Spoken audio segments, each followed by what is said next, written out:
Imagine this. The most powerful empire on earth, the most feared throne in history, and a Roman emperor who wanted to make his horse a senator. This isn't a joke. It's not a myth. This actually happened. Because when power has no limits, madness doesn't just appear, it rules. This is the story of Caligula. Welcome back to our channel. Today, we're diving into the heart of ancient Rome, a place where legends were forged and emperors were gods. But what happens when a god goes mad? Let's set the scene. It's Rome, 37 AD. The empire stretches from the cold mists of Britain all the way to the deserts of the Middle East. Millions of people live under the authority of one single ruler.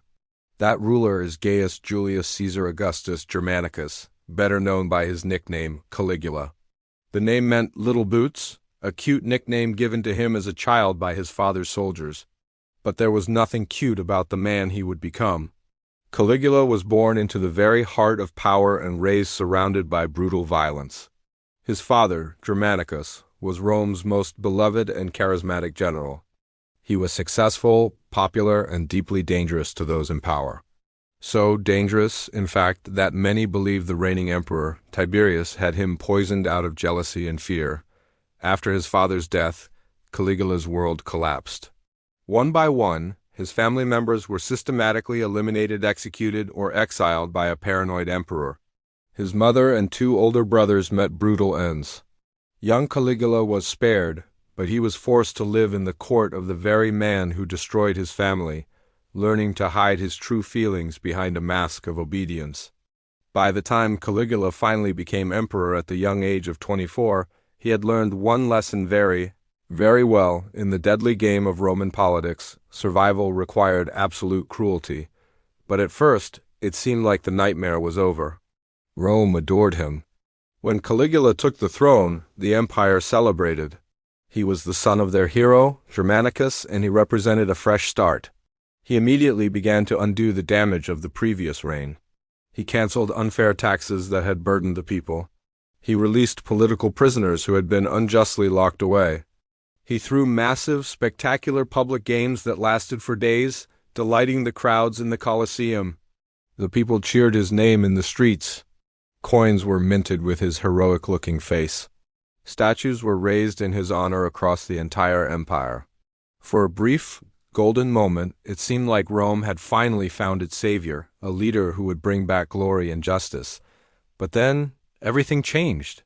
Just 6 months into his reign, Caligula fell violently ill. Ancient historians describe it as a terrifying near-death experience. He was consumed by a high fever, tormented by hallucinations, and lost in a state of delirium. We'll never know for sure what it was, perhaps encephalitis, a brain fever, or some other neurological condition. But whatever happened inside his mind during that illness, it broke something fundamental. When Caligula finally recovered, he was no longer the same man. The benevolent ruler was gone, the mercy vanished, the smiles disappeared. Something dark, twisted, and insatiable had taken over his soul. Caligula no longer wanted to simply rule Rome. He wanted to be worshipped. His ambition exploded beyond mortal limits. He declared himself a living god on earth. He ordered temples across the empire to tear down the statues of their traditional gods like Jupiter and Apollo and replace them with statues of himself. Priests, who once served the pantheon, were now forced to offer sacrifices in his name, treating him as a divine being. He took this divine persona to theatrical extremes, dressing up as various gods and goddesses. One day he would appear as Jupiter, king of the gods, wielding a thunderbolt. The next he would be Apollo with a golden crown, or even Venus in feminine attire, parading through the palace halls. And the consequence for disrespect was absolute. Anyone who laughed, anyone who questioned his divinity, anyone who failed to show proper reverence was put to death. Caligula's cruelty became a form of entertainment. He didn't just execute his enemies. He savored their suffering. Executions were turned into elaborate public spectacles. Victims were tortured slowly, methodically, not for justice or to deter crime, but for his own personal amusement. He once famously uttered the chilling words, "Let them hate me so long as they fear me." This became his guiding principle. The Roman Senate, once the most powerful political body in the world, lived in constant terror. Nobles and wealthy citizens went to sleep each night expecting to be arrested by the Praetorian Guard. The entire city of Rome held its breath, trapped in the grip of an emperor whose whims were as unpredictable as they were deadly. And then came the horse. Caligula's favorite horse was named Incitatus. This was no ordinary animal. Incitatus lived a life of unimaginable luxury. He had his own stable made of marble. He ate oats mixed with flakes of gold. He drank from a trough carved from ivory. An entire staff of servants catered to the horse's every need. Guards were ordered to enforce absolute silence in the neighborhood around the stable so that the horse's precious sleep would not be disturbed. But Caligula decided to take his affection to a new, insane level. He announced to the stunned Senate his intention to appoint Incitatus as a Roman senator. Some historical sources even claim he planned to make the horse a consul, the highest and most prestigious political office in all of Rome. Now, was this purely madness? Not entirely. This was a calculated act of ultimate humiliation. It was Caligula's message to Rome's elite, to the proud and powerful senators. He was telling them, "You are so worthless, so incompetent, that my horse is more qualified to lead than any of you." It was a display of absolute contempt, and in a city paralyzed by fear, no one dared to laugh. No one dared to protest. They just accepted it. The emperor's insanity soon spilled over into military affairs, reaching truly surreal levels.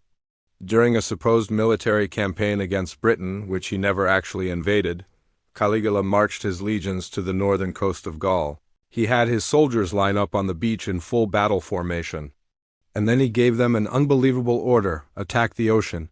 Thousands of trained Roman soldiers charged into the water, stabbing the waves with their swords and throwing their spears into the surf. After this bizarre battle, Caligula declared a glorious victory over Neptune, the god of the sea. As the spoils of war, he commanded his soldiers to collect seashells from the beach, which he called the plunder of the ocean, to be carried back to Rome for his triumphal parade. Rome was no longer governed by strategy or logic. It was governed by the fragile ego of a madman.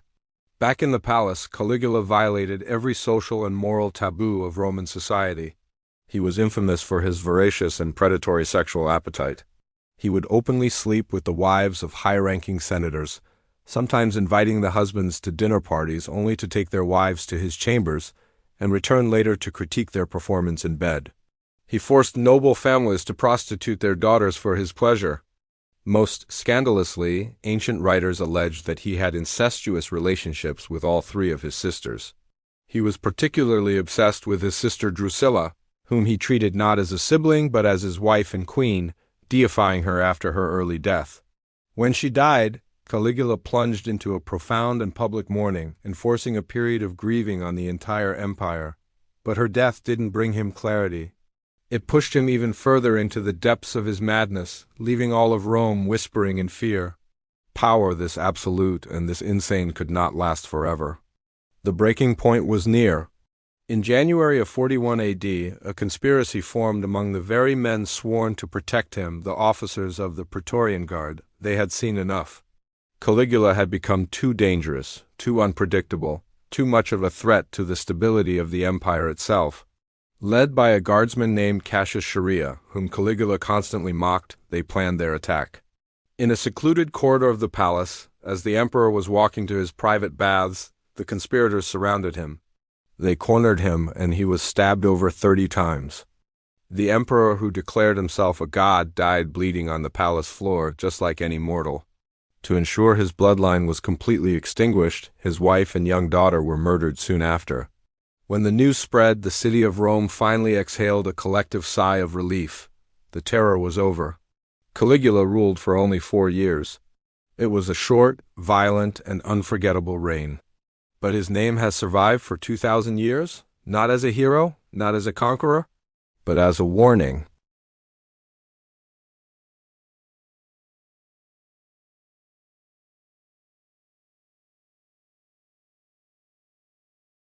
It just takes control, and sometimes, if you're not careful, it puts a horse in the Senate.